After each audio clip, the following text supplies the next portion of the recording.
அத்தியாயம் 5 சந்நியாச யோகம்.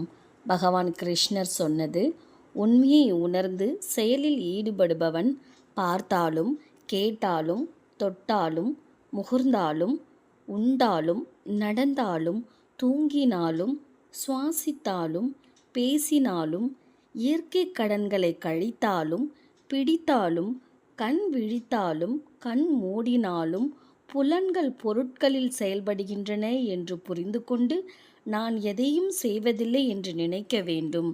இறைவனில் தன்னை சமர்ப்பித்து பற்றை விட்டு வேலை செய்பவன் நீரினால் தாமரை இலை நனைக்கப்படாதது போல் பாவத்தால் பாதிக்கப்படுவதில்லை.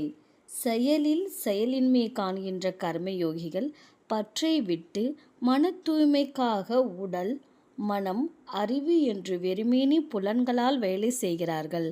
அதாவது அந்த வேலைகள் அவர்களை பிணைப்பதில்லை.